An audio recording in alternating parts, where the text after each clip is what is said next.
5 momen menarik YDPA dan Permaisuri Agong sepanjang 5 tahun memimpin negara. 5. Kembara kenali Borneo.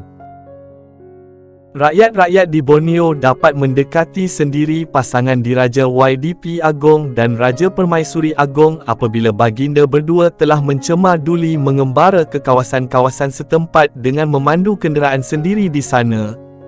Sepanjang kembara tersebut, baginda telah mendengar sendiri suara rakyat Sabah, terutamanya yang membabitkan kemajuan, malah Tunku Azizah turut mencatat segala permasalahan yang diutarakan.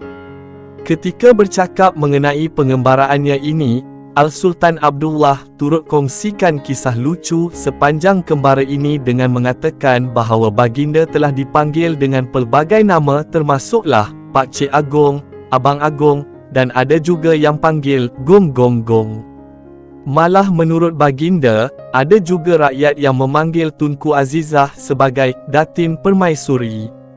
Semasa kembara kenali Borneo ini juga, YDP Agong dan Raja Permaisuri Agong turut menyantuni adik Miss Lian di Sarawak yang dilahirkan tanpa memiliki lubang hidung dan menghidap sindrom congenital generalis hypertrichosis (CGH), atau lazimnya dipanggil sindrom Werewolf, yang menyebabkan kawasan wajah dan badannya dipenuhi dengan bulu yang lebat. Malah, Tunku Azizah turut berkenan untuk mengambil kanak-kanak bernama Miss Lian sebagai anak angkat dan mahu memberikan peluang terbaik kepada anak istimewa ini, termasuk pendidikan dan kesejahteraan dengan menanggung perbelanjaan bagi mengubat penyakit sindrom Werewolf yang dihadapinya serta memberikan perbelanjaan bagi penggunaan persekolahan kanak-kanak itu. 4. Satu-satunya Agong yang memerintah negara dengan 4 orang Perdana Menteri. Yang di-Pertuan Agong Al-Sultan Abdullah Riayatuddin Al-Mustafa Billah Shah turut mencipta sejarah apabila baginda merupakan satu-satunya Agong yang memerintah negara dengan 4 Perdana Menteri dan 4 Jemaah Menteri yang berlainan. Ketika menyampaikan titah diraja, sempena merasmikan istiadat pembukaan mesyuarat pertama penggal kedua Parlimen ke-15, baginda telah menceritakan bagaimana baginda telah melalui pelbagai peristiwa dan pengalaman sepanjang memegang jawatan sebagai ketua negara. Beta bermula dengan yang amat berbahagia Tun Dr. Mahathir Mohamad, Perdana Menteri ke-7, namun pada 24 Februari 2020, buat pertama kalinya beta dibawa ke kancah gelanggang kemelut politik tanah air menerusi dengan peletakan jawatan Perdana Menteri ke-7. Baginda juga menceritakan bagaimana beliau melantik Tan Sri Muhyiddin Yassin sebagai Perdana Menteri ke-8 yang seterusnya meletakkan jawatan pada 16 Ogos 2021. Perkara yang sama juga berlaku kepada Perdana Menteri ke-9, Datuk Seri Ismail Sabri, yang kemudian membubarkan Parlimen pada 10 Oktober 2022. Baginda kemudian terpaksa menggalas satu lagi amanah berat apabila terjadinya Parlimen tergantung akibat jumlah kerusi yang tidak mencukupi dimiliki oleh parti-parti politik yang bertanding bagi membentuk kerajaan. Namun setelah mengambil pendekatan yang ditetapkan oleh Perlembagaan Persekutuan, baginda akhirnya melantik Perdana Menteri ke-10, Datuk Seri Anwar Ibrahim pada 24 November 2022. Harapan YDP Agong untuk melihat Anwar Ibrahim menjadi Perdana Menteri terakhir untuk baginda sebelum pulang ke negeri Pahang Darul Makmur nampaknya telah pun terlaksana. 3. Agong viral bonceng motor ketika melawat kawasan banjir di Pahang. Situasi banjir di Pahang yang buruk pada tahun 2021 lalu telah menarik perhatian Yang di-Pertuan Agong untuk turun padang menziarah kawasan yang dilanda bencana. Ketika lawatan ini, tular satu video menunjukkan baginda telah membonceng motosikal yang ditunggang oleh rakyat biasa semasa berada di Kampung Binjai, Lipis. Dalam video tersebut dapat dilihat baginda menyantuni rakyat jelata dan turut memberikan sedikit sumbangan kepada satu keluarga yang terkesan. Selesai memberikan bantuan, YDP Agong dilihat selamba membonceng motosikal yang dibawa oleh rakyat biasa untuk menziarah ke kawasan lain.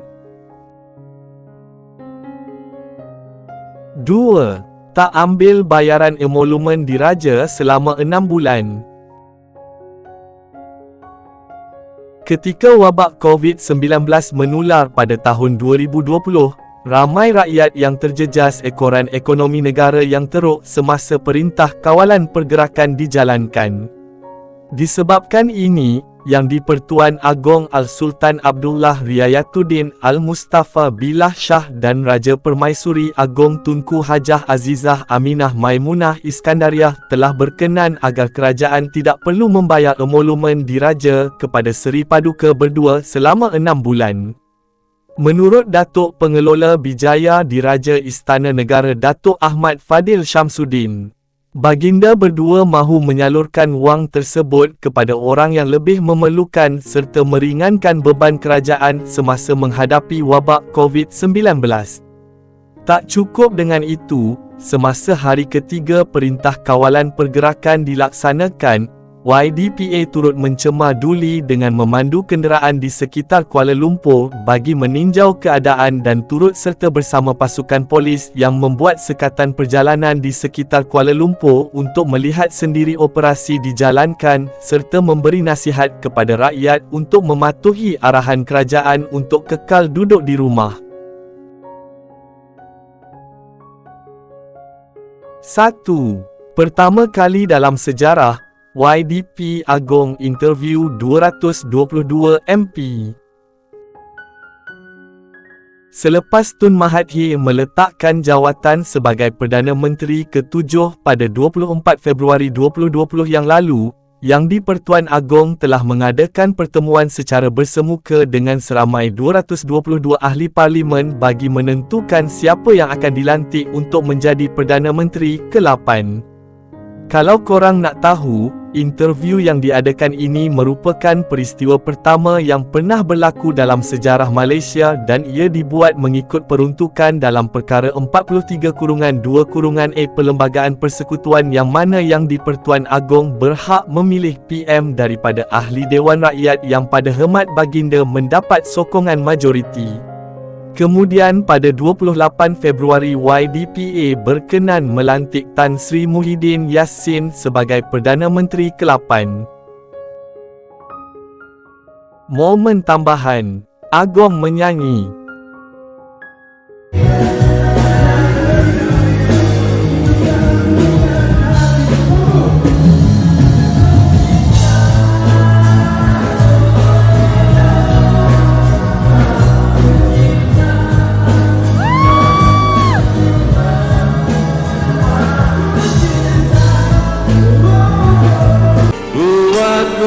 Seorang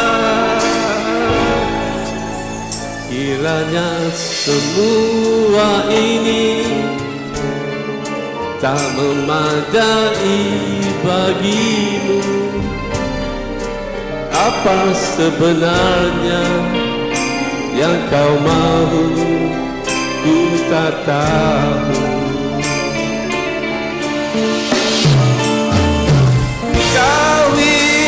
Bila ku tiba, kau datang.